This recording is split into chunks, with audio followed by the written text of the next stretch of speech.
Mungkin disclaimer dulu, saya sekarang cucu sudah 3, anak 5. Ada pepatah Padang, teman Minang saya mengatakan bahwa kata orang Minang itu, orang yang punya anak itu hilang setengah akal, orang yang punya cucu hilang seluruh akalnya. Gitu. Ya.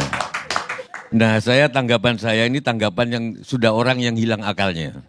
Karena semua pakai akal, tetapi saya bangga karena Rumi pernah bilang, tangga menuju langit adalah kepalamu, maka letakkanlah kepalamu di bawah telapak kakimu. Rasio letakkan di bawah kaki.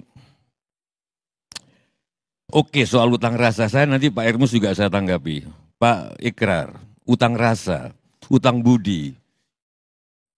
Pak Jokowi terhadap Bu Mega, bahkan dia satu-satunya presiden yang nggak bisa balas budi, didukung oleh Profesor Effendi Ghazali. Saya bukannya mau mendukung Jokowi, saya nggak ada urusan sama politik karena siapapun presidennya saya nyari makan sendiri. Ketepukan nyari nggak ada yang promosiin dalang, saya sendiri yang dalang, nggak ada presiden yang warrior generasi. Saya siapapun presidennya. Oke pemirsa, kali ini kita akan melihat video dari Sujiwo Tejo yang membungkam habis Prof. Ikrar. Nah, untuk lebih jelasnya, mari kita lihat dan simak sama-sama videonya. Mungkin disclaimer dulu, saya sekarang cucu sudah 3, anak 5. Ada pepatah Padang, teman Minang saya mengatakan bahwa kata orang Minang itu, orang yang punya anak itu hilang setengah akal, orang yang punya cucu hilang seluruh akalnya. Gitu. Ya. Nah, tanggapan saya ini tanggapan yang sudah orang yang hilang akalnya. Karena semua pakai akal, tetapi saya bangga karena Rumi pernah bilang, tangga menuju langit adalah kepalamu, maka letakkanlah kepalamu di bawah telapak kakimu. Rasio letakkan di bawah kaki. Oke, soal utang rasa, saya nanti Pak Ermus juga saya tanggapi. Pak Ikrar, utang rasa, utang budi. Pak Jokowi terhadap Bu Mega, bahkan dia satu-satunya presiden yang nggak bisa balas budi, didukung oleh Profesor Effendi Ghazali. Saya bukannya mau mendukung Jokowi, saya nggak ada urusan sama politik karena siapapun presidennya saya nyari makan sendiri.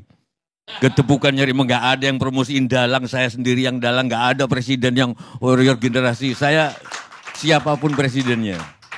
Dan saya berpendapat bahwa kalau kita menganut sistem Pancasila, maka pakailah surat Alam Nasroh Laka Sodrok ayat terakhir. Wa ila rabbika farghab, dan kamu jangan bergantung pada siapapun kecuali pada Tuhan. Saya tidak pernah berdoa agar Pak Karni ngundang saya supaya saya dapat duit. Saya cuma berdoa Tuhan, bahwa duitnya dari mana terserah kamu. Sore ini saya diundang, saya dapat duit. Saya nggak pernah tergantung. Baru cucu 3 udah bijak nih, apalagi cucu 6. Makanya. Nah, soal balas budi ternyata begini Pak Karni. Ini saya bukan menghibur Pak Jokowi ya. Sorry, saya nggak ada urusan sama Pak Jokowi, sama Bu Mega. Tapi orang yang dibudiin dan jadi, kemungkinan dia memang punya potensi untuk jadi. PDI bisa aja memilih wali kota manapun waktu itu. Mungkin karena kepentingan yang dibilang oleh saudara namamu? Boni Hargen, bahwa dia personifikasi dari akar rumput. Setidaknya dicitrakan sebagai tukang kayu, carpenter, oke? Ada itunya Pak Ikra. Sehingga kalau dalam logika kebalik, PDI juga utang budi ke Pak Jokowi. Sama. Saya tidak bisa mengatakan the crazy rich Priok sama Pak Roni. Utang budi sama keluarga Cendana. Saroni. Mungkin kalau dia memang dibantu dulunya, tapi kalau dia nggak punya jiwa petarung juga nggak akan sampai begini. Begitu juga Surya Paloh, sehingga dapat Freeport, proyek dan Bambang Susatyo dibantu kalau nggak salah dia pernah cerita oleh Agung Laksono, oleh Bakri, sehingga dia naik. Tapi kalau dia nggak punya jiwa itu nggak bisa. Sehingga kalau misalkan yang membantu itu mengungkit-ungkit, saatnya aku punya potensi memang. Bantuanmu adalah lantaran dari Tuhan yang diberikan, bukan karena satu-satunya, karena aku memang punya potensi. Dengan segala hormat kepada Bahlil itu susah waktu kecilnya. Bahkan dihina-dina, kurang makan, jiwa petarungnya ada apapun. Bukan soal dokternya. Jadi kalaupun dia dibantu oleh seseorang untuk naik, dia punya jiwa petarung itu. Bijak nggak Pak Karni?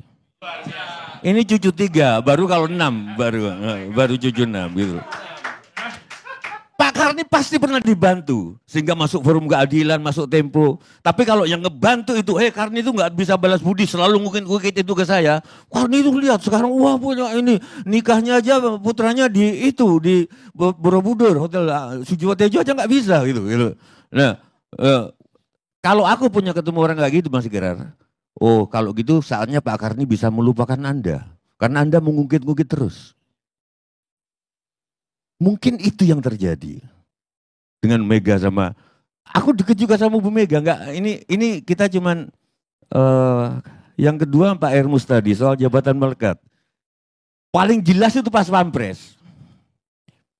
Pas Pampres nggak bisa dicontohkan dengan seseorang yang ketika misalkan datang ada khalifah, ini lampu, kamu mau ngomong apa pribadi? Oke, lampu aku matiin karena yang biaya ini negara.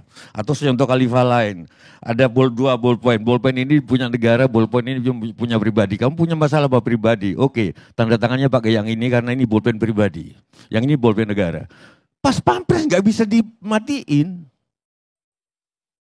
Walaupun ketika Pak Prabowo ngomong di depan Pak Lutfi sama Taj Yasin, tapi kayaknya dalam tekanan sih wajahnya itu. Kayaknya loh, sorry kalau salah. Tanpa lencana, tapi di sekitar itu ada pas Pampres. Aku nggak ngerti logika Pak Bagja, nggak bisa dipisahkan. Karena pas Pampres bukan kayak pena di Khalifah itu yang ada satu pena, satu terus lampu dimatiin minyaknya. Dia nyala terus kalau enggak. Ingat gak waktu Pak Jokowi 2 periode Pak Ermus? Ada KPU membolehkan Pak Jokowi kampanye pakai mobil pesawat kepresidenan. Ingat gak? Periode kedua. Kampanyenya boleh. Saya pertama marah dengar, tapi aku pikir-pikir, loh presiden ini kalau mati gimana gitu loh. Kalau keamanannya gak ada. Makanya dia boleh pakai pesawat kepresidenan untuk kampanye dirinya.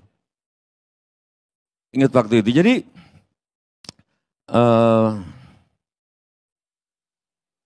apa yang kedua?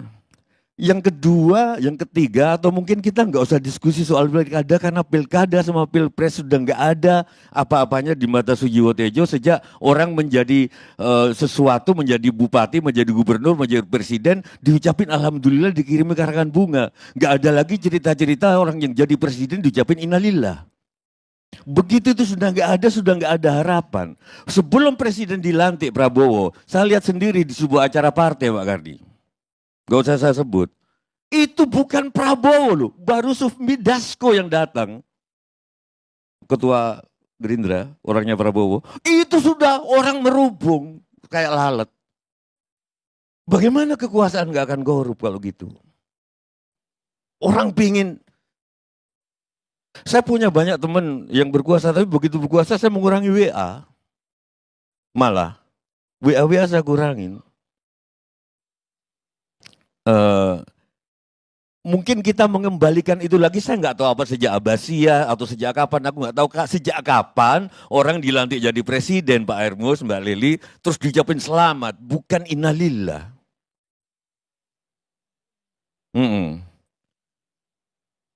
Sejak itu, saya nggak terlalu menaruh harapan pada dunia politik Pak Karni.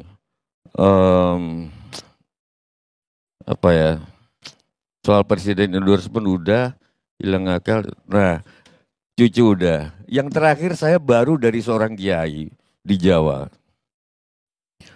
Di rumah kiai yang sangat sederhana ini, Profesor Ikra, Profesor Effendi, Boni. Itu bukan cuma pernah datang Pak Jokowi, Pak Prabowo juga datang ke situ waktu masih bersaing dengan Pak Andika, pernah ke situ, Ganjar juga ke situ, dan semua didoakan untuk jadi. Terus saya tanya kemarin, sebenarnya ketika berdoa untuk jadi itu doanya apa sih? Saya tanya, ya doaku semoga kalau ini baik, jadikanlah. Kira-kira gitu. Bisakah nggak kita sekarang rakyat begitu? Kalau memang baik, Pramono jadikanlah. Kalau memang baik, Ridwan Kamil jadikanlah. Kalau memang baik untuk semua, Pak Andika jadikanlah. Kalau memang baik untuk semuanya, Pak Lutfi jadikanlah. Atau Bobi, atau Edi Ramayadi. Jadikanlah. Kalau ternyata jadi kan kok tidak baik, rakyat semakin susah. Ya anggap saja itu baik supaya rakyat latihan bersabar.